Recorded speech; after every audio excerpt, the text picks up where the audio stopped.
Hello students, welcome to my channel physics made easy. आज हम NCERT का next chapter start करेंगे which is electromagnetic induction.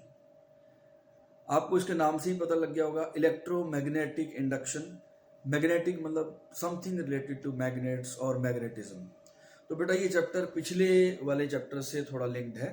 तो अगर आपको पिछले वाले चैप्टर अच्छे से आता होगा, magnetic effects of current and magnetism, तो या एनसीईआरटी में उसका नाम है मूविंग चार्जेस एंड मैग्नेटिज्म, तो उस चैप्टर से आपको इस चैप्टर को समझने में काफ़ी हेल्प मिलेगी। तो इलेक्ट्रोमैग्नेटिक इंडक्शन में सबसे पहली चीज़ जो आपको आनी चाहिए, जो आपको समझनी है, which is magnetic flux.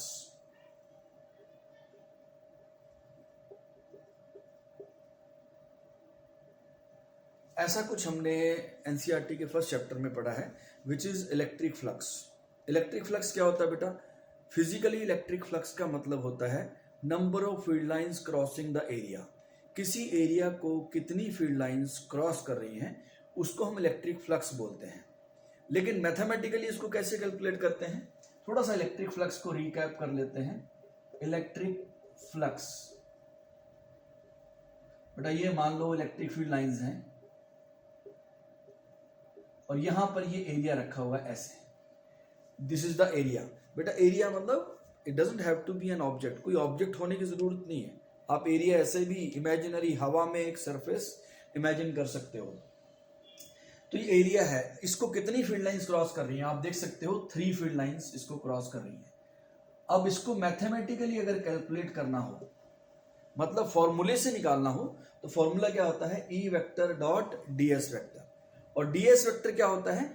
Area vector. And area vector की direction perpendicular to the area. अगर आपको ये डिटेल में समझना है बेटा, आपको इलेक्ट्रिक फ्लक्स वाला लेक्चर देखना चाहिए, जो आप देख सकते हो, तो आपको अच्छे से क्लियर हो जाएगा। ओके, यही कॉन्सेप्ट हम यहाँ मैग्नेटिक फ्लक्स में लगाते हैं। अब इसमें क्या चेंज हो जाएगा? इलेक्ट्रिक फील्ड लाइंस की जगह यहाँ पर मैग्नेटिक फील्ड लाइंस आ जाएंगी, यानी कि मैग्नेट ने जो जनरेट की हैं। या फिर अब आपको पता है, पिछले चैप्टर में हमने पढ़ा था मैग्नेटिक फील्ड लाइंस कौन जनरेट कर सकता है? Magnetic field lines can also be generated by current carrying wire. एक वायर जो करंट कैरी कर रही है वो भी अपने आसपास मैग्नेटिक फील्ड जनरेट करता है, या फिर मैग्नेटिक फील्ड लाइंस जनरेट करता है, राइट? उसके हमने काफ़ी सारे एग्जांपल्स भी किए थे। सोलेनॉइड का मैग्नेटिक फील्ड निकाला था, टॉरॉइड का। तो बेसिकली मैग्नेटिक फील्ड लाइंस कहाँ से आती हैं? या तो मैग्नेट से आती हैं, या फिर एक वायर जिसमें करंट फ्लो कर रहा हो उससे आती है। बट आगे जाके आप समझोगे, अगले चैप्टर में है, एक और सोर्स होता है मैग्नेटिक फील्ड का। आप उससे सुन के बिल्कुल हैरान रह जाओगे, बिकॉज वो उसी से काफ़ी डेवलपमेंट स्टार्ट हुई थी। खैर वो नेक्स्ट चैप्टर में हम करेंगे। मैग्नेटिक फ्लक्स क्या होता है? Number of magnetic field lines crossing the area. बेटा इसका फॉर्मूला क्या बन जाएगा? Phi equals to B vector dot DS vector. तो ऑब्वियसली ये स्केलर क्वांटिटी हो गई आपकी, क्योंकि डॉट प्रोडक्ट है, स्केलर क्वांटिटी। इसका एसआई यूनिट जो होता है वो है बेटा weber. SI unit of magnetic flux is weber. And 1 weber कितना होता है? देखो वेबर को डिफाइन करते हैं B D S cos theta. तो 1 वेबर कितना हो जाएगा? बी हो गया 1 टेस्ला, और डीएस एरिया हो गया 1 मीटर स्क्वायर, थीटा हो गया आपका 1, यानी कि कॉस थीटा 1 हो गया और थीटा 0 हो गया। तो 1 वेबर क्या हो जाएगा? अगर 1 टेस्ला मैग्नेटिक फील्ड है और एरिया 1 मीटर स्क्वायर है और थीटा 0 है, तो उस एरिया का जो फ्लक्स लिंक्ड होगा वो 1 वेबर होगा, राइट? अब अगर इसी के अंदर बेटा, अगर आप मैग्नेटिक फील्ड लाइंस ऐसे ड्रॉ करो, सपोज एरिया आपने ऐसे रख दिया, एरिया वेक्टर ये हो गया। आप देख सकते हो दोनों तरीकों से, मैथमेटिकली भी इसका डॉट प्रोडक्ट 0 आ जाएगा। कैसे? बी वेक्टर इस तरफ है और एरिया वेक्टर इस तरफ है। This is your B vector and this is your DS vector. तो थीटा हो गया बेटा 90 डिग्री। तो dot product of 2 vectors who are perpendicular to each other is 0, क्योंकि cos 90 0 हो जाएगा।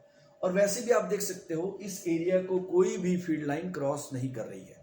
अगर एरिया बेटा ऐसे हो, ऐसे, तो फील्ड लाइन इसके ऐसे पैरेलल जा रही है, तो इसको क्रॉस नहीं कर रही। तो इस एरिया का जो फ्लक्स है वो जीरो हो जाएगा. So this was the introduction of magnetic flux. Mathematically कैसे निकलेगा, B vector dot ds vector से, और फिजिकली इसका मतलब क्या है, कितनी फील्ड लाइंस पियर्स कर रही हैं, क्रॉस कर रही हैं, थ्रेड कर रही हैं, इसके थ्रू कितनी फील्ड लाइंस जा रही हैं, उसको हम मैग्नेटिक फ्लक्स बोल देते हैं बेटा. ठीक है, ओके. सो अब ये अप्लाई कैसे होगा, ध्यान से देखते हैं.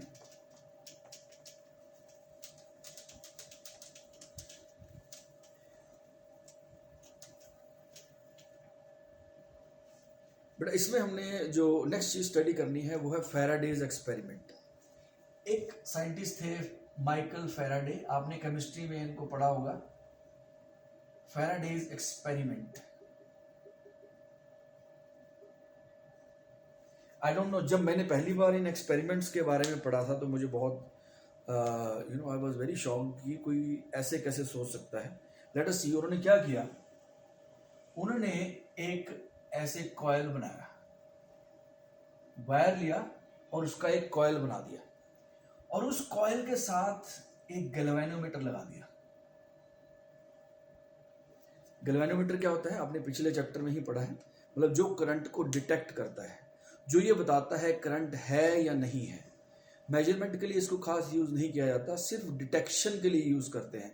यानी कि ये बहुत छोटे से छोटे करंट को भी डायरेक्ट डिटेक्ट कर सकता है, काफी सेंसिटिव होता है. अब आप सोचो, मुझे तो इस सर्किट को देख के ही मुझे बहुत अजीब लगा. उन्होंने एक तार लिया और तार के साथ क्या लगा दिया, गैल्वेनोमीटर लगा दिया. लेकिन आप सोचो सर, जब तक सेल नहीं होगा या बैटरी नहीं होगी तो करंट कैसे आएगा. तो ऑब्वियसली आई डोंट नो, उनके दिमाग में कुछ था. शायद उनके दिमाग में ये आया कि जब करंट मैग्नेटिक फील्ड प्रोड्यूस कर सकता है, हमने बायट-सैवर्ट्स लॉ पढ़ा, एम्पियर सर्किटल लॉ पढ़ा, वहां पे हमने देखा करंट की वजह से उसके आसपास क्या बन जाता है, मैग्नेटिक फील्ड बन जाता है. तो उनके दिमाग में आया, क्या उल्टा नहीं हो सकता, क्या मैग्नेट से करंट नहीं बनाया जा सकता, क्या मैग्नेट से किसी तरीके से हम करंट जनरेट कर सकते हैं. जब हमने मैग्नेट को करंट से जनरेट कर दिया तो क्या करंट से मैग्नेट नहीं बनाया जा सकता. May be that, I don't know, अब ये तो पता नहीं, कोई बता नहीं सकता कि क्या हुआ होगा, बट मुझे ये लगा जो मैंने सोचा. तो उसके बाद उन्होंने क्या किया, इस एक्सपेरिमेंट के अंदर एक मैग्नेट को इस कॉयल के पास लेके आए. He moved this magnet towards the coil. उन्होंने इस मैग्नेट को कॉयल के पास मूव किया और क्या ऑब्जर्व किया बेटा, यहाँ पे 3 ऑब्जर्वेशंस उन्होंने देखी. सबसे पहली ऑब्जर्वेशन, जब मैग्नेट मूव किया गया there was a deflection. Right, first observation, जब उन्होंने मैग्नेट को ऐसे मूव किया इसकी तरफ, there was a deflection. Right, तो हम लिख सकते हैं there was a deflection when he moved the magnet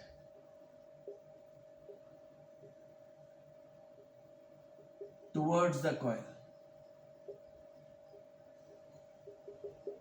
जब उन्होंने मैग्नेट को कॉइल की तरफ मूव किया तो एक डिफ्लेक्शन आ गया इसके अंदर, गैल्वेनोमीटर के अंदर. बेटा गैल्वेनोमीटर का पॉइंटर बेटा सेंटर पे होता है. राइट, वो इधर उधर दोनों तरफ झूल सकता है, इधर भी जा सकता है, इधर भी जा सकता है. ठीक है, तो डिफ्लेक्शन आ गया कॉइल के अंदर. मान लो डिफ्लेक्शन आया राइट की तरफ, सपोज मैग्नेट को इधर मूव किया तो इसमें डिफ्लेक्शन इस तरफ आ गया. ओके, दूसरा ऑब्जर्वेशन उन्होंने क्या किया, again as he reversed the motion, as he reversed the motion of the magnet, the deflection was in the opposite direction. Deflection was in the opposite direction.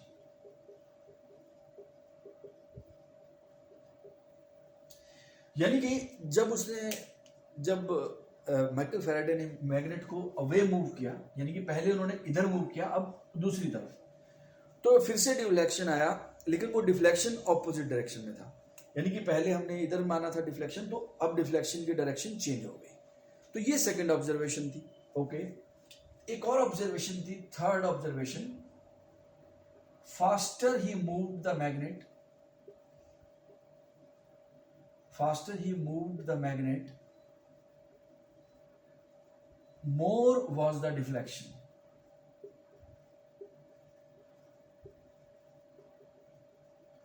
यानी कि उन्होंने मैग्नेट को जितना फास्ट मूव किया उतना ज़्यादा डिफ्लेक्शन आया। यानी कि मान लो इसको हम 1 मीटर पर सेकंड से लेके जाते हैं और ये डिफ्लेक्शन आया मान लो आधा डिग्री का, तो जब हम इसको 2 से लेके जाते हैं तो डिफ्लेक्शन आधे से ज़्यादा आता है। 1 भी हो सकता है, 2 भी हो सकता है, कुछ भी हो सकता है, मतलब ज़्यादा। तो जैसे उन्होंने मैग्नेट को फास्ट मूव किया, डिफ्लेक्शन ज़्यादा आ गया पहले से, राइट। सो ये 3 ऑब्जर्वेशन उन्होंने देखी। अब आप अगेन ध्यान से समझो, जो हैरान करने वाली बात है कि इसके अंदर कोई भी ईएमएफ सोर्स नहीं है, यानी कि कोई इसके अंदर सेल नहीं लगा हुआ और ना ही इसके अंदर कोई बैटरी लगी हुई है। तो मैग्नेट को जब इसकी तरफ मूव किया गया, इस गैल्वेनोमीटर ने डिफ्लेक्शन शो किया। इसका सिंपल मीनिंग है कि सर्किट में करंट आया होगा। और ये 3 ऑब्जर्वेशंस उन्होंने देखी। पहली, जब उन्होंने मूव किया डिफ्लेक्शन आया, जब उन्होंने इसको दूसरी तरफ मूव किया तो फिर से डिफ्लेक्शन आया, लेकिन ऑपोजिट डायरेक्शन में। और थर्ड, अगर उन्होंने इसको ज्यादा तेज मूव किया, यानी कि फास्टर ज्यादा मूव किया, तो डिफ्लेक्शन ज्यादा आया। इसके साथ साथ ये तो 3 ऑब्जर्वेशन आई ही, 3 और ऑब्जर्वेशन भी इसमें आई। कैसे? अब उन्होंने मैग्नेट को रेस्ट पे रख दिया और इस पूरे अरेंजमेंट को मूव किया। मान लो इसको किसी टेबल पे रख दिया, टेबल को किसी ट्रॉली पे रख दिया, तो इस मैग्नेट को रेस्ट पे रखा और इसको मूव किया। इसमें भी तीनों ऑब्जर्वेशंस उन्होंने ऑब्जर्व की, राइट। यानी कि इस केस में भी अगर इसको मूव करेंगे डिफ्लेक्शन आएगी, अवेक मूव करेंगे डिफ्लेक्शन आएगी ऑपोजिट डायरेक्शन में, और जितना इसको तेज मूव करेंगे उतनी ही ज्यादा डिफ्लेक्शन आएगी। तो ये उन्होंने ऑब्जर्व किया। ओके, देन सेकेंड एक्सपेरिमेंट, ये है उनका फर्स्ट एक्सपेरिमेंट। तो सेकेंड एक्सपेरिमेंट में उन्होंने क्या किया? This was the Michael Faraday's first experiment. Second experiment में उन्होंने क्या किया? सेकेंड एक्सपेरिमेंट में बेटा उन्होंने ये जो मैग्नेटिक फील्ड है इसका सोर्स चेंज कर दिया। आप मान लो, अगर आपको याद हो, ये सोलेनॉइड है, राइट। पिछले चैप्टर में हमने पढ़ा था, ये सोलेनॉइड है। अब उन्होंने मैग्नेटिक फील्ड का सोर्स चेंज कर दिया, यानी कि पहले मैग्नेटिक फील्ड का सोर्स मैग्नेट था, अब उन्होंने मैग्नेटिक फील्ड का सोर्स चेंज कर दिया, यानी कि करंट। अब बेटा इसके अंदर उन्होंने क्या ऑब्जर्व किया? ये पूरा अरेंजमेंट, जब इसको मूव करते हैं फिर से वही, इसको लेफ्ट मूव किया, ये सेकंड एक्सपेरिमेंट है बेटा,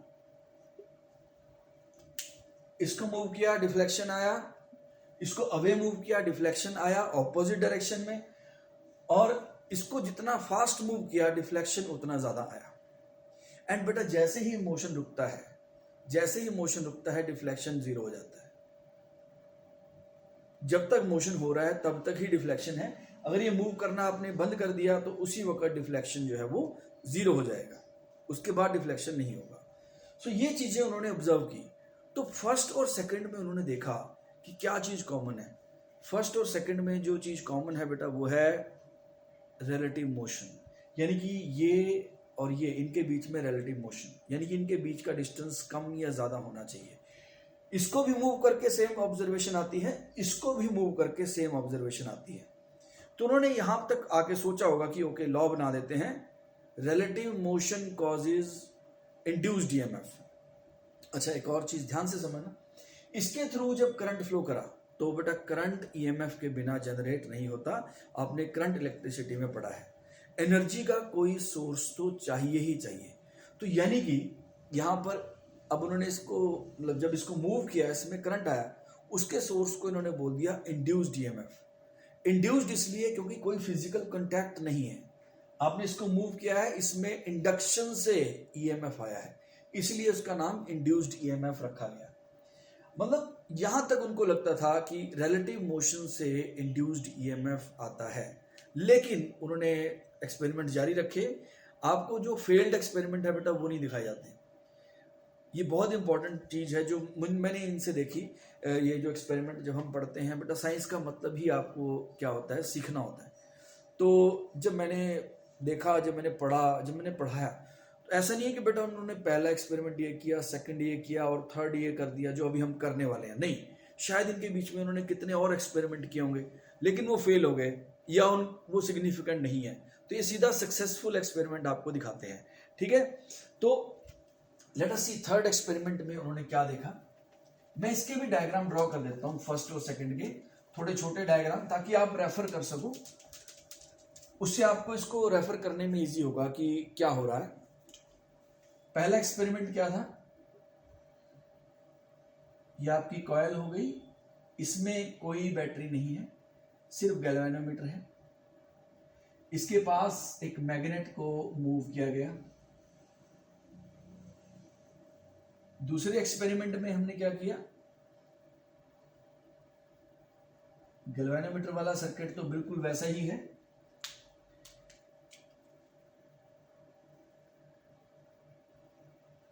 यहां पर आपने क्या कर लिया है, मैग्नेटिक फील्ड का सोर्स चेंज कर दिया है। तो बेटा यहां तक आपको लगेगा कि रिलेटिव मोशन की वजह से इंड्यूस्ड ईएमएफ आ रहा है, लेकिन उन्होंने थर्ड एक्सपेरिमेंट और किया। थर्ड एक्सपेरिमेंट में उन्होंने क्या किया, थर्ड यहां ड्रॉ करता हूं, लेट अस सी। थर्ड एक्सपेरिमेंट में ये सर्किट सेम है, गैल्वेनोमीटर और उसके साथ एक कॉइल। थर्ड एक्सपेरिमेंट में उन्होंने बेटा सोलेनॉइड के साथ एक टैपिंग की यूज की। टैपिंग की क्या होता है बेटा, जो हमारे घरों में डोरबेल पे की होती है उसको टैपिंग की बोलते हैं। मतलब आप उसको दबा के रखोगे तो ऑन होगा, जैसे ही आप हटाओगे फिंगर उसमें स्प्रिंग होता है, वो वापस ऑफ हो जाता है। उन्होंने यहां पे क्या ऑब्जर्व किया, थर्ड सेट में जब इस टैपिंग की को ऑन करते हैं, जैसे ही इसको ऑन किया, मतलब जैसे ही इसको प्रेस किया, इसमें डिफ्लेक्शन आया। ध्यान से समझना बेटा, माइक्रो सेकंड वाली चीज है जो हम पढ़ रहे हैं, तो थोड़ा सा आपको ध्यान से ऑब्जर्व करना पड़ेगा। जैसे ही इसको ऑन किया, इसमें डिफ्लेक्शन आया और ऑन करके रखा हुआ है, अब डिफ्लेक्शन गया, यानी कि डिफ्लेक्शन सिर्फ उस मोमेंट पे आया था जब आपने इसको ऑन किया। जब इसको ऑन किया, प्रेस किया, उस वक्त डिफ्लेक्शन आया, मान लो ऐसे, लेकिन उसी वक्त चला गया बेटा। जैसे ही मतलब ऑन करने के बाद डिफ्लेक्शन नहीं है, ऑन करते वक्त ऑन करने वाले मोमेंट पे डिफ्लेक्शन आया। अब इसको ऑन करके रखा हुआ लेकिन डिफ्लेक्शन नहीं है। अब दूसरा डिफ्लेक्शन कब आया, जब आपने इसको ऑफ किया। मान लो आपने की को रिलीज कर दिया, जैसे ही की को रिलीज किया एक और डिफ्लेक्शन आया, और वो ऑपोजिट डायरेक्शन में था। मतलब मान लो ऑन किया तो ऐसे, ऑफ किया तो ऐसे, यानी कि डिफ्लेक्शन सिर्फ दो मोमेंट पे आता है, जब आप इसको ऑन करते हो और जब आप इसको ऑफ करते हो। अब बेटा अगर यहां तक लॉ दिया जाता, इन दो को देख के अगर लॉ दे देते, relative motion is the cause of induced EMF, तो वो अगले दिन ही फेल हो जाता लॉ। कोई ना कोई ये करके दिखा देता और बोलता है no relative motion is required for the induced EMF, यानी कि कुछ और है। अब इन तीनों चीजों में क्या चीज कॉमन है, उन्होंने देखा, अभी हम कर रहे हैं राइट, ये प्रैक्टिकल हम करके देख रहे हैं। अच्छा ये आ गया, अब उसका रीजन ढूंढना है।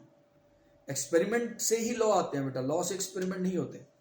एक्सपेरिमेंट किया, अब इन तीनों चीजों में क्या कॉमन है, तो उन्होंने इसको बहुत ध्यान से देखा और क्या उनको क्या समझ आया, इन तीनों में जो मेन चीज हो रही है, जो कॉमन चीज हो रही है, वो है इन तीनों चीजों में, इन तीनों एक्सपेरिमेंट्स में इस कॉइल का जो फ्लक्स लिंक्ड है वो चेंज हो रहा है।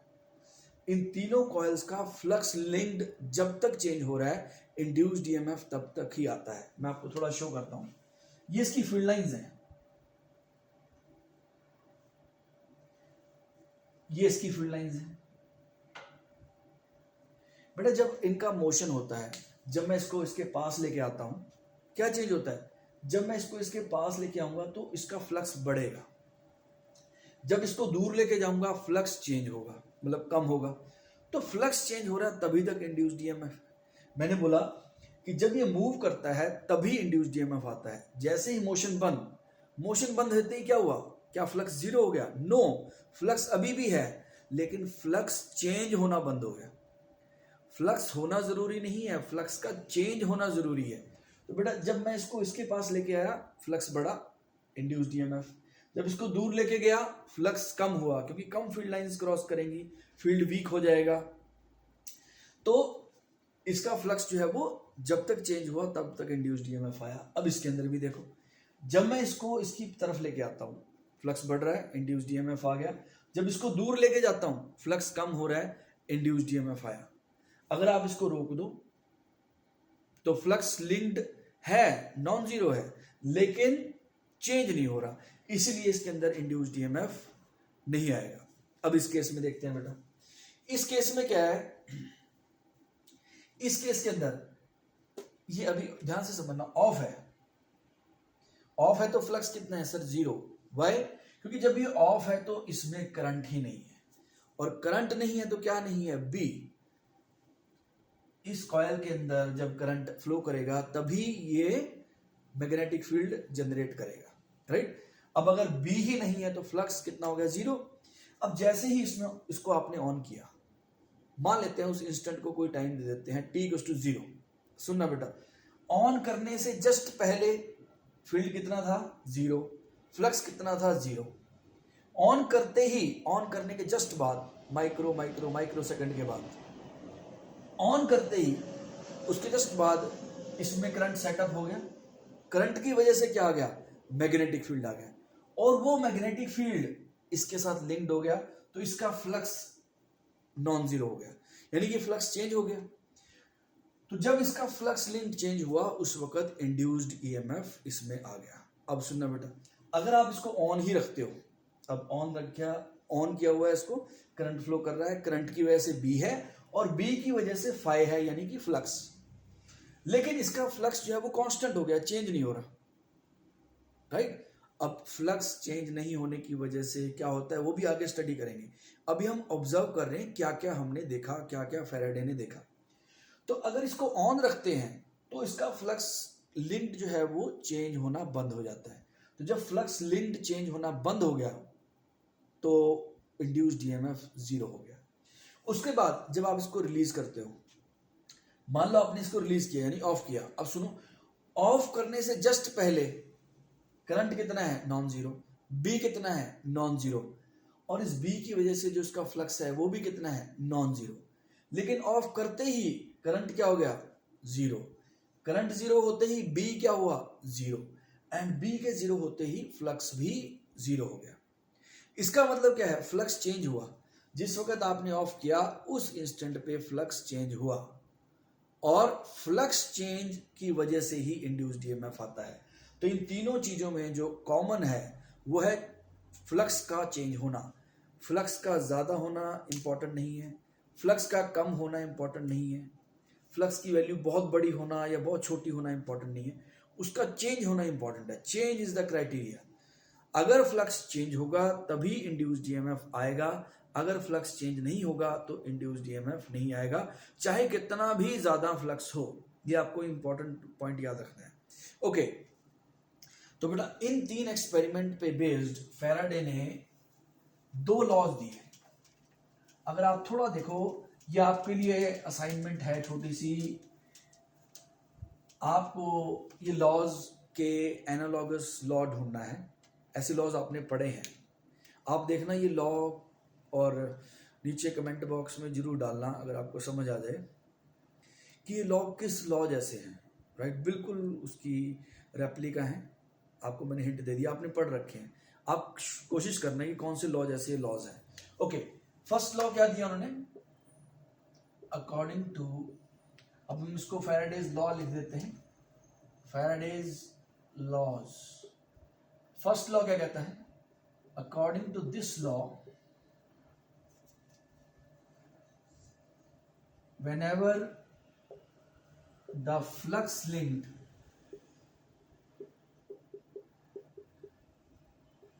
with the circuit changes,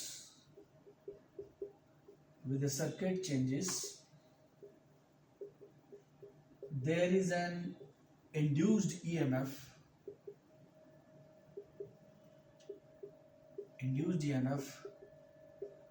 in the circuit, and it lasts as long as the change in flux continues।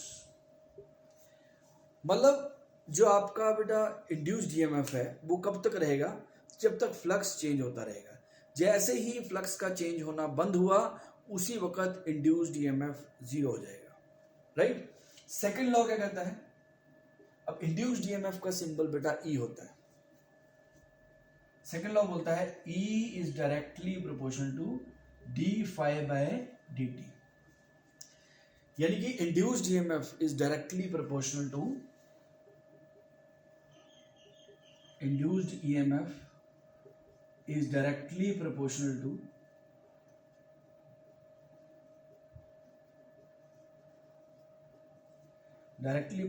to the rate of change of magnetic flux. Induced EMF in a circuit is directly proportional to the rate of change of induced EMF, rate of change of magnetic flux, right, of the circuit. जिस circuit की हम बात कर रहे हैं उसी circuit के magnetic flux का rate of change induced EMF के बराबर होता है। बट जब हमने इसको प्रोपोर्शनलिटी साइन को हटाया तो यहाँ पर माइनस साइन आ जाता है, minus d phi by d t. ये भी आज हम स्टडी करेंगे माइनस साइन क्यों आया है और इसका मीनिंग क्या है। तो ये जो पिछले एक्सपेरिमेंट थे उनके ऊपर बेस्ड उन्होंने ये लॉज दिए। पहला लॉ क्या दिया कि जब भी फ्लक्स लिंक चेंज होगा किसी सर्किट के साथ तो उस सर्किट के अंदर, और कौन सा फ्लक्स बेटा, मैग्नेटिक फ्लक्स, इलेक्ट्रिक फ्लक्स नहीं, मैग्नेटिक फ्लक्स। व्हेनेवर द, हम यहाँ पे मैग्नेटिक लिख भी लेते हैं, whenever the magnetic flux linked with the circuit changes, there is an induced EMF in the circuit and it lasts as long as the change in flux continues. जब तक flux change होता रहेगा तब तक इंड्यूस्ड ईएमएफ सर्किट में रहेगा। और second law क्या कहता है, E is directly proportional to d phi by d t. बेटा फर्स्ट लॉ क्वालिटेटिव लॉ है, यानी कि ये बता रहा है कि क्या हो रहा है, और दूसरा क्वांटिटेटिव है। ये दो बहुत इंटरेस्टिंग वर्ड हैं, आपको सीखने हैं बेटा।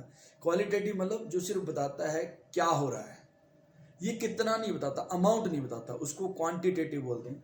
ये क्वांटिटेटिव एनालिसिस है, यानी कि इसके अंदर आपको नंबर भी मिलेगा, यानी कि ये बताएगा कितना इंड्यूस्ड ईएमएफ होगा, ये बताएगा इंड्यूस्ड ईएमएफ होगा या नहीं होगा, इसका कितना होगा उससे लिंक नहीं है। ये सिर्फ बताएगा अच्छा फ्लक्स लिंक चेंज हो रहा है तो इंड्यूस्ड ईएमएफ होगा, फ्लक्स लिंक चेंज होना बंद हो गया तो इंड्यूस्ड ईएमएफ नहीं होगा। एंड ये क्या बता रहा है, कितना होगा। So E equals to minus d phi by d t. इसको हम और एनालाइज करते हैं अभी। E equals to minus d phi by d t. Second law को थोड़ा सा और इलेबोरेट करते हैं क्योंकि इसमें मैथमेटिक्स आ गया है। जब मैथ्स आता है तो थोड़ा सा ज्यादा उसका एनालिसिस आपको करना पड़ता है क्योंकि वो आपको नंबर देने वाला है बेटा, बिना नंबर के तो कुछ भी नहीं है, आप सोच सकते हो। Okay, so E equals to minus d phi by d t. पहली बात, माइनस का मतलब क्या है, ध्यान से सुनना। नेगेटिव साइन, ये बहुत इंपॉर्टेंट है, आपको बताने वाला हूं। आपको एक थोड़ा सा साइकोलॉजिकल चीज भी बताऊंगा। Negative sign means that the induced EMF will always appear in such a direction so as to oppose the cause of its production, means change in flux।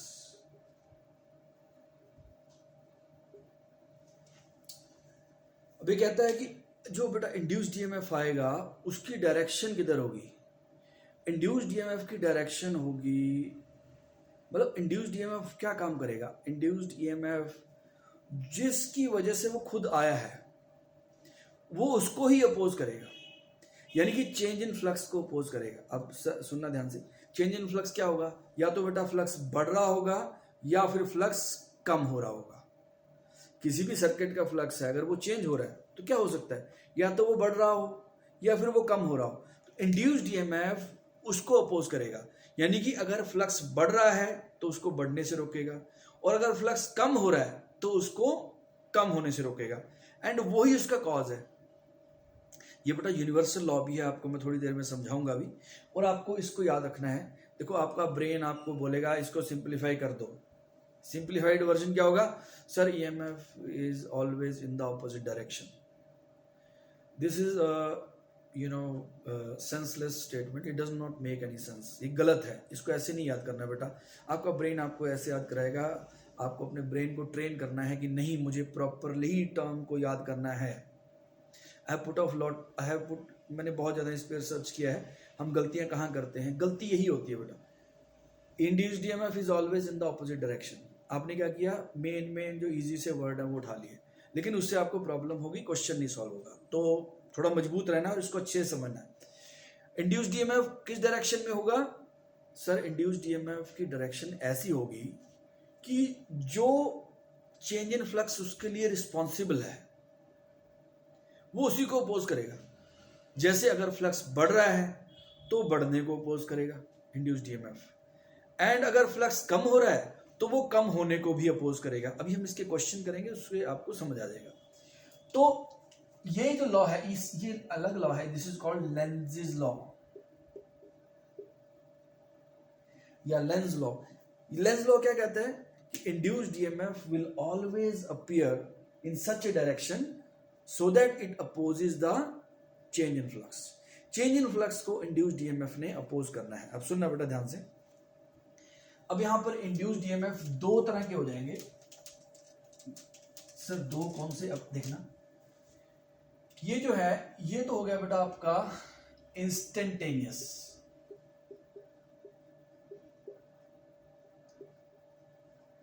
Instantaneous मतलब क्योंकि डिफरेंशिएशन है बेटा।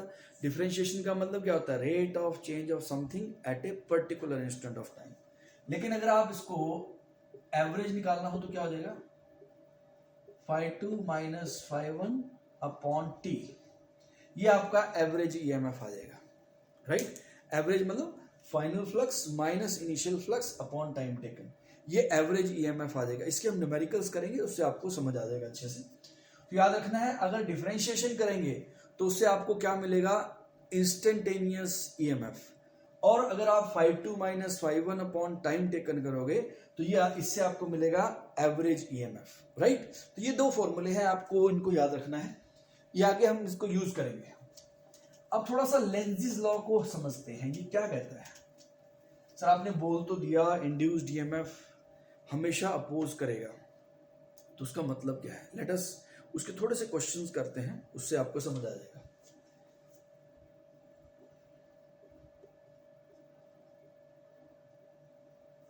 आज हम सिर्फ डायरेक्शन के वाले क्वेश्चंस करेंगे, मैथमेटिक्स नहीं डालते। पहले हम इसको, आई नो मैथमेटिक्स से कुछ बच्चे तो बड़े खुश होते हैं जिनको मैथ्स अच्छा लगता है, कईयों को प्रॉब्लम आती है। लेकिन बेटा I would encourage you to do mathematics. आप मैथ्स करो, मैथ्स इज वेरी इंपॉर्टेंट, क्योंकि मैथ्स के बिना तो कुछ अच्छे से नहीं होगा। आप कोशिश करो तो आपको अच्छे से समझ आएगा, लेकिन डरो मत, उसकी तरफ जाओ, मैथ्स की तरफ जाओ, ठीक है। ओके, लेंज़ लॉ क्या को हम अप्लाई करते हैं। मान लेते हैं सपोज ये मैग्नेटिक फील्ड है। पिछले चैप्टर में हमने पढ़ा था क्रॉस का मतलब सर अंदर की तरफ, यस। क्रॉस का मतलब होता है मैग्नेटिक फील्ड किस तरफ है? अंदर की तरफ है, perpendicular to the plane of paper and directed inwards. अब मान लेते हैं इसके अंदर मैंने एक रिंग रख दिया, यहां पर एक मेटल का रिंग रखा हुआ है। अब सुनना बेटा ध्यान से। अब फर्स्ट केस लेते हैं, B equals to constant. Second case लेते हैं B increasing, and third case लेते हैं B डिक्रीजिंग। अब ये क्वेश्चन है बेटा, अब ये बोल रहे हैं फर्स्ट केस में इंड्यूस्ड ईएमएफ आएगा और उसकी वजह से क्या आएगा? करंट। उसको हम बोलते हैं बेटा इंड्यूस्ड करंट। अब बोल रहे हैं पहले केस में बताओ इंड्यूस्ड करंट की डायरेक्शन। हम अमाउंट नहीं निकालेंगे, अमाउंट हम सेकंड लेक्चर में निकालेंगे, आज सिर्फ डायरेक्शन को हम डील करते हैं। B कांस्टेंट है, बोल रहे हैं इसका इंड्यूस्ड ईएमएफ निकालो। अब बेटा थोड़ा सा देखो, अब जब B कांस्टेंट है क्या इसका फ्लक्स चेंज होगा? नो। रीजन अब आप देखो, फर्स्ट पार्ट, फ्लक्स क्या होता है बेटा? B A cos theta. B वहां पे हमने ds लिया था, आप ds भी लिख सकते हो, एरिया ए कॉस थीटा। अब बेटा बी कांस्टेंट है, एरिया रिंग का कांस्टेंट है पाई आर स्क्वायर जो भी है, और थीटा, थीटा तो इसको घुमाने से चेंज होगा, अगर इसको हम फ्लिप करेंगे ऐसे रोटेट करेंगे तब थीटा चेंज होने वाला है। तो इन तीनों में से कुछ भी चेंज नहीं हो रहा। सो जब इन तीनों में से कुछ भी चेंज नहीं हो रहा मतलब फ्लक्स कांस्टेंट है, तो इसका मतलब E इक्वल टू कितना आ गया, जीरो।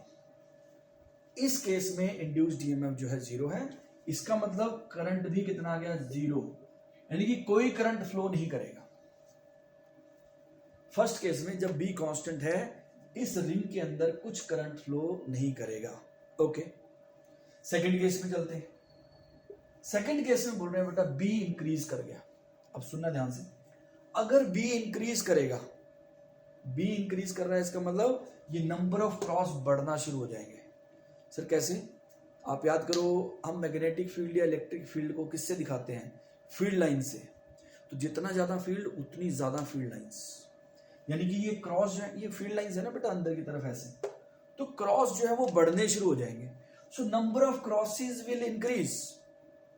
तो जब बी बढ़ेगा तो नंबर ऑफ क्रॉसेस जो है वो बढ़ने शुरू हो जाएंगे। अब नंबर ऑफ क्रॉस बढ़ने शुरू हो गए, लेकिन इंड्यूस्ड ईएमएफ कहेगा अरे नंबर ऑफ क्रॉसेस नहीं बढ़ने चाहिए, ये उसको अपोज करेगा। अच्छा कैसे अपोज करेगा? इसके अंदर करंट आएगा और वो क्या बनाएगा, डॉट्स। इसके अंदर करंट फ्लो करके डॉट बनाएगा, यानी कि जब इसमें करंट आएगा उस करंट की वजह से भी तो एक मैग्नेटिक फील्ड आएगा। पिछले चैप्टर में हमने पढ़ा था right hand thumb rule, right. अब इस रिंग के अंदर करंट इस तरफ आएगा ऐसे, थंब बाहर की तरफ। सर करंट ऐसे ही क्यों आया? क्योंकि मैंने बोला जो इंड्यूस्ड ईएमएफ आता है उसका काम ही ये होता है कि जो भी उसका रीजन है उसको अपोज करना है। अब रीजन क्या था यहाँ पे? रीजन था कि ये जो क्रॉस थे वो बढ़ रहे थे, number of crosses was increasing, तो इंड्यूस्ड ईएमएफ क्या करेगा, उसको अपोज करेगा, यानी कि डॉट जनरेट कर देगा। मतलब मैग्नेटिक फील्ड स्ट्रांग हो रहा है अंदर की तरफ, तो ये क्या करेगा, बाहर की तरफ मैग्नेटिक फील्ड बना देगा। देखो बेटा स्टेप समझने की जरूरत है। बी बढ़ रहा है, उसकी वजह से इसमें करंट आएगा, करंट इस तरफ आएगा, current will be anti clockwise, ACW, ये भी याद रखना है, ACW मतलब एंटी क्लॉकवाइज। इसमें करंट जो आएगा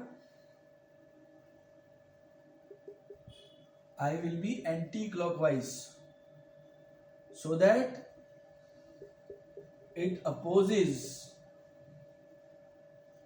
increase in the flux।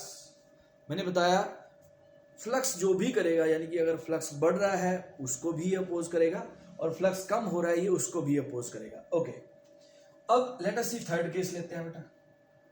अब थर्ड केस में क्या हो गया? थर्ड केस में बोल रहे हैं बी जो है वो कम हो रहा है। अगेन बेटा फिर से वही बात, बी कम होगा तो इंड्यूस्ड ईएमएफ को ये भी पसंद नहीं है। इंड्यूस्ड ईएमएफ कहता है कि बी कम भी नहीं होना चाहिए। अच्छा बी कम होगा उससे क्या होगा? बी कम होगा तो उससे क्रॉसेस कम हो जाएंगे। अच्छा क्रॉसेस कम होंगे, ये कहेगा अरे क्रॉस कम नहीं होने चाहिए, तो क्रॉस कम नहीं होने चाहिए, उसके लिए क्या होगा, ये क्रॉस बनाना शुरू कर देगा, यानी कि इसका जो करंट हो जाएगा बेटा वो क्लॉकवाइज हो जाएगा, क्लॉकवाइज करंट। अब क्लॉकवाइज करंट उसकी वजह से मैग्नेटिक फील्ड किधर हो गया, अंदर। पिछला चैप्टर मैंने इसलिए बोला बेटा थोड़ा पिछला चैप्टर देख लेना, डायरेक्शंस वगैरह, तो उससे आपको ये हेल्प मिलेगी करने में। तो इसमें करंट ऐसे फ्लो करेगा। अब इस करंट की वजह से अंदर फील्ड, और यानी कि क्रॉस कम हो रहे थे, इसने अपने क्रॉस बना दिया ताकि उनको थोड़ा कंपनसेट कर पाए। सो मैग्नेटिक फील्ड जब चेंज होगा, यानी कि हम इसका आंसर लिख लें पहले, I will be in clockwise direction CW so that it opposes decrease in flux, या फ्लक्स जो है वो डिक्रीज कर रहा है, तो ये फ्लक्स के डिक्रीज को अपोज करेगा। एक क्वेश्चन और करते हैं, उससे आपको और क्लियर होगा। लेट अस सी, अब एक मैग्नेट का क्वेश्चन करते हैं। बेटा ये काफी सारे स्टेप्स में क्वेश्चंस के आंसर आते हैं, अगर एक भी स्टेप आप गलत करोगे तो आपका आंसर गलत आएगा। लेट अस सी, सपोज ये एक रिंग है, राइट, ये एक रिंग है और नॉर्थ साउथ,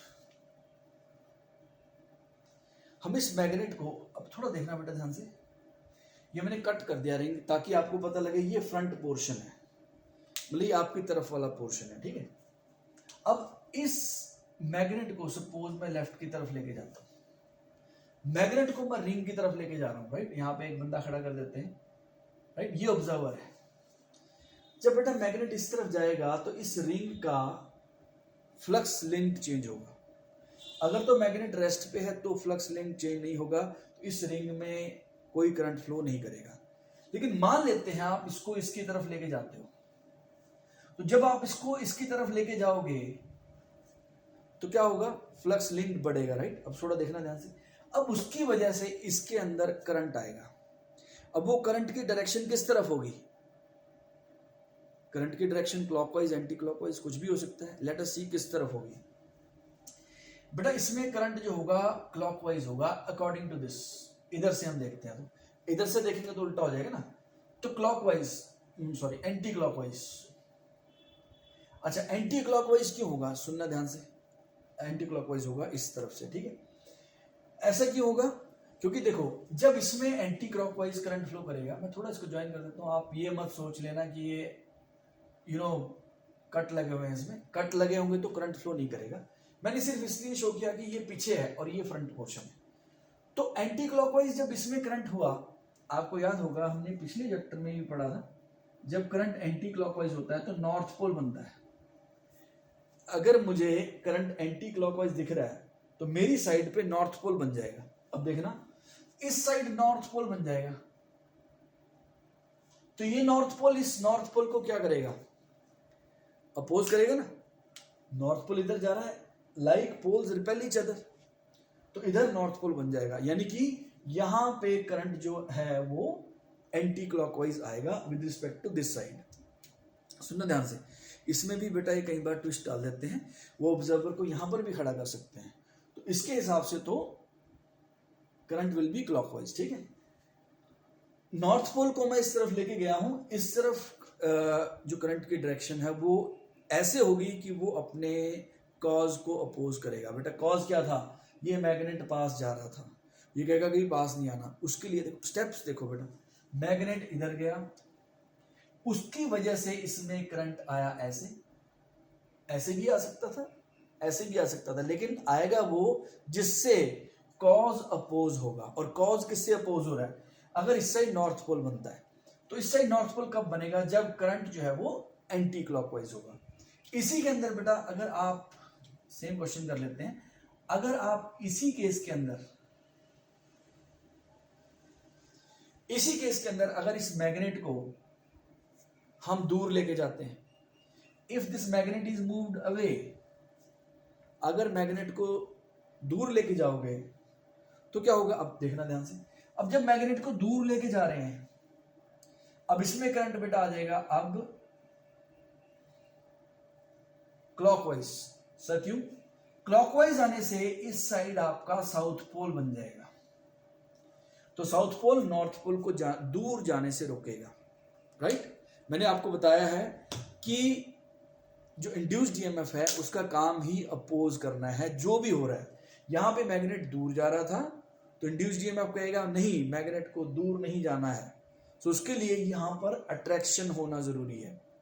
और बेटा ऐसा नहीं है कि हम कह रहे हैं तो ऐसा हो रहा है, नेचर में ऐसा होता है, उसके हिसाब से हमने लॉ बनाए हैं। तो ये आपका लेंजेस लॉ है, यानी कि जब मैग्नेट को आप दूर लेके जाओगे, मतलब नॉर्थ पोल दूर जाएगा तो यहां पर साउथ पोल आ जाएगा, क्योंकि क्या करना है, जो हो रहा है उसको अपोज करना है। क्या हो रहा है, सर नॉर्थ पोल दूर जा रहा है, तो यहाँ पे साउथ पोल आ जाएगा, यहाँ पे साउथ पोल लिख के आप उसके हिसाब से करंट डिसाइड करो, राइट। सो इंड्यूस्ड ईएमएफ हमेशा अपने ही कॉज को अपोज करेगा। एक दो क्वेश्चन और करते हैं जिससे आपको डायरेक्शन अच्छे से क्लियर हो जाए।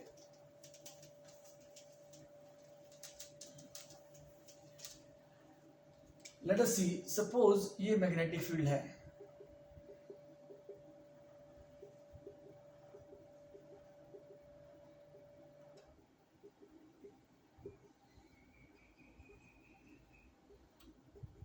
क्रॉस का मतलब अंदर की तरफ मैग्नेटिक फील्ड लगा हुआ है।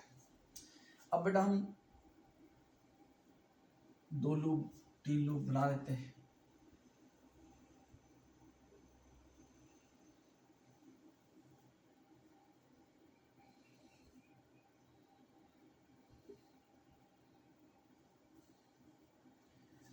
अब बेटा इतने रीजन में मैग्नेटिक फील्ड है और ये 4 लूप्स हैं।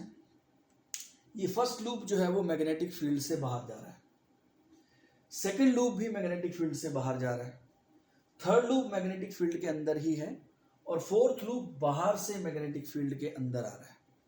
अब ये बोल रहे हैं कि इनके अंदर इंड्यूस्ड ईएमएफ यानी कि करंट, उसके बाद जो आता है इंड्यूस्ड करंट की डायरेक्शन बताओ। ओके, सबसे पहले 1 की बात करते हैं, फर्स्ट की। जब फर्स्ट की बात करते हैं, ये जब बाहर जाएगा तो इसके साथ जो फ्लक्स लिंक्ड है वो कम होगा, राइट, यानी कि क्रॉसेस जो है वो कम होने वाले हैं, क्योंकि देखो जैसे ही बाहर निकलेगा, देखो इसका कुछ हिस्सा फील्ड से बाहर आ गया तो फ्लक्स लिंक्ड कम हो जाएंगे, यानी कि इसके थ्रू जो क्रॉस है वो कम होने वाले हैं। तो जब इसके थ्रू क्रॉस कम होंगे मतलब ये क्या कहेगा, क्रॉस कम नहीं होने चाहिए, यानी कि अपने क्रॉस बनाएगा, यानी कि इसका करंट क्या हो जाएगा, क्लॉकवाइज, क्योंकि क्लॉकवाइज से क्रॉस बनेगा। अगर करंट क्लॉकवाइज होता है बेटा, फील्ड लाइंस अंदर होती हैं, right hand thumb rule, current field, तो फर्स्ट का आंसर क्या आ गया, क्लॉकवाइज। ओके, सेकंड पे चलते हैं। सेकंड केस में क्या है, सेकंड केस में भी जो कॉइल है वो बाहर आ रहा है, तो कॉइल बाहर आ रहा है तो इसमें अगेन क्रॉसेस कम होंगे, तो कहेगा क्रॉसेस कम नहीं होने चाहिए, तो ये फिर से इसका आंसर क्या आ गया, क्लॉकवाइज। ओके, थर्ड पे चलते हैं बेटा। थर्ड देखो, ये जब थोड़ा सा इधर आएगा, इसका फ्लक्स लिंक्ड चेंज नहीं हो रहा, क्योंकि यहां पर सारी जगह फ्लक्स जो है वो फील्ड जो है वो यूनिफॉर्म है, तो यहां जितना फ्लक्स है उतना ही यहां है, यानी कि जब तक ये बाहर निकलना शुरू नहीं करता। लेकिन हमें इस इंस्टेंट पे बताना है क्या होगा, तो जब ये यहां है तो ये थोड़ा सा आगे चला गया, तो फ्लक्स लिंक्ड चेंज नहीं हुआ, इसमें करंट नहीं आएगा। जब फ्लक्स लिंक्ड ही नहीं चेंज हुआ बेटा, तो फिर इंड्यूस्ड ईएमएफ नहीं आएगा, हेंस करंट भी नहीं आएगा। अब चलते हैं इस पे बेटा। अब ये क्या हो रहा है, बाहर से अंदर आ रहा है, तो इसके क्रॉसेस लिंक्ड जो है वो बढ़ेंगे। जब ये बाहर से अंदर आएगा तो क्रॉस जो इसके साथ लिंक्ड है वो बढ़ेंगे, नंबर उनका इंक्रीज होगा, which again as I told you, induced EMF को ये पसंद नहीं है। इंड्यूस्ड ईएमएफ क्या कहेगा कि नहीं, क्रॉस बढ़ने नहीं चाहिए, तो वो क्या करेगा, क्रॉस के ऑपोजिट यानी डॉट्स बना देगा। डॉट्स कैसे बनेंगे, करंट मतलब करंट क्या हो जाएगा, एंटी क्लॉकवाइज। सर उससे क्या होगा, सोचो, अब इसकी वजह से फील्ड जो है वो बाहर की तरफ आ गया, यानी डॉट जनरेट हो गए, तो ये फील्ड अंदर है तो इसने फील्ड बाहर की तरफ बना दिया, तो नेट फील्ड कम हो जाएगा, यानी कि इसका जो फ्लक्स बढ़ रहा था वो फ्लक्स कम होगा, राइट, इसने उसको अपोज कर दिया। तो फोर्थ का आंसर क्या आ जाएगा, anti clockwise. So in the fourth question the direction of induced current will be anti clockwise, मतलब इस तरीके से करंट फ्लो करेगा, right. So I hope you understood the direction, कि कैसे डायरेक्शन वाला पार्ट आपको समझ आ गया है। इसके हम सेकंड पार्ट में और क्वेश्चंस करेंगे, थोड़े से ज़्यादा टेक्निकल, बट पहले आपको ये लेक्चर अच्छे से देखना है, ये अच्छे से अब्जॉर्व करना है, and you can post your questions, आप क्वेश्चन अपने डाल सकते हो, you will get the answer to your questions. तो लेकिन बेटा जब तक इसकी फील नहीं आएगी, आपको फील होना चाहिए। आपको as I told you, science का जो मोस्ट इम्पॉर्टेंट पार्ट होता है वो होता है विजुअलाइजेशन। आपको फील होना चाहिए कि ऐसा होता है, राइट। तो ये रूल हमने बनाए हैं। सो आपको डायरेक्शन का पता होना चाहिए, और ये फैराडेज लॉज आपको अच्छे से समझ आना चाहिए, तो आपको सेकंड लेक्चर अच्छे से समझ आएगा। Okay, take care, bye bye, see you.